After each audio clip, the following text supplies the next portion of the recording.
Hey guys, welcome back to my channel. So this is part 50. No, supposed to look past 54. Part 54 of How I Married. I think. Yes, part 54 of the lady that married a man that didn't exist. The playlist is in the description for those that may want it or need it because you need to start from the beginning. If you are joining us here, of course, you will never understand the story. So you have to start from the beginning so that I can make sense of everything. This is part 54, so let's continue. Married a man that didn't exist. Around this time, I heard from D, Rob's best man, remember? Now, it's important to note that Rob had told me that D had relapsed. He told me this a while back. This is not new information. He told me this while we were still together. So he told me and Emily this. Apparently, he had been using during the day surrounding the wedding and was using in the house. I can't say the word, but METH. I don't remember exactly when he revealed this, but I remember being very upset. The thought of him using under the same roof as my daughters burned me up.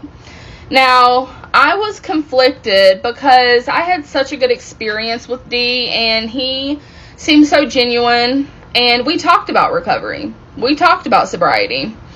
And he brought so much fun to the days before our wedding and the wedding that it was hard for me to wrap my head around the fact that he had been so disrespectful to bring rugs into our home, under our roof, with our daughters. So, me and D, and I never confronted him with this. It's not my business. I wasn't going to start anything. So, me and D had a discussion about what Rob did. He said, since y'all's wedding, he has done some things that I didn't think he would do, and it opened my eyes to the person he really is. He would not elaborate further on that. So I was trying to ask can you tell me more?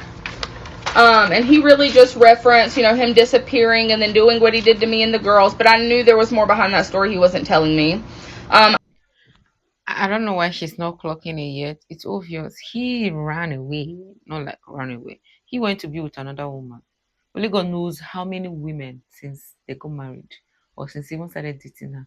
Let's be honest, a man with that kind of reputation, being a man, is not it's not beyond him. I can't even imagine what he had done to make him say that, honestly. November 19th. Rob calls me while I'm at work. Now, I didn't tell you this before, but remember Rob's ex that he left the program for the first time, T? How I said I just didn't want to talk about her and she wasn't a whole lot of relevance in the story? Well, the thing is, while her and Rob were together, she got pregnant with his child. He did tell me this when, I don't know if it was while we first met or, the days after when we were talking about things. If I remember correctly, she was pregnant around November of 2023 when she caught him in all of his lies and his cheating, and she threw him out on his ass at 4 o'clock in the morning. So, of course, some of this is pieced together afterwards when I started having communication with some of the exes and gathering information. Of course, he painted a very different picture. She lived in a trailer with no water. The place was infested by fleas. They were dirty people. They were doing rugs and drinking, and that's how he started drinking again, and how she hated the girls and how she hated spending time with his family. And, of course, he's going to paint her in the worst possible light. So later, she told him that she got into a car accident and lost the baby. He always doubted that thought, that maybe she didn't. So, in the beginning of us dating, there was a picture of her that she had posted, and it looked like she may have been, gently holding her stomach, but you couldn't really see. So, based on another picture I had seen, it looked like maybe that was just kind of like her pose that she did for pictures. Girlies, we all have that one pose we do. I couldn't tell. So, he had always thought or maybe not, I don't fucking know, that he had another child out there, and he would get so upset. It's just another child. I'll never be able to see. These mothers keeping me away from these children. It's not right. It's not okay. And da-da-da. How dare you take away a father's right to see their children? Now, Rob. So, anyways, he called me that morning at work. Mind you, we're done. We're split up. He would randomly call me to start shit. And he said that T had called him saying she was having the baby soon in like a month and wanted him to be there. My flabbers were gasted. I didn't know how to respond. And at that time, I was so taken by surprise that I didn't even take into consideration the timeline. If she was pregnant in November of 2023, she's not going to still be pregnant in November of 2024. That is simple math. But he caught me so off guard, I didn't think about that. I don't know when I found out, but that call wasn't true. He literally called to tell me that to get me upset and worked up. That is wild moose behavior. Imagine a man with such evil hearts and intention towards somebody he claims to have loved. Imagine that kind of a man.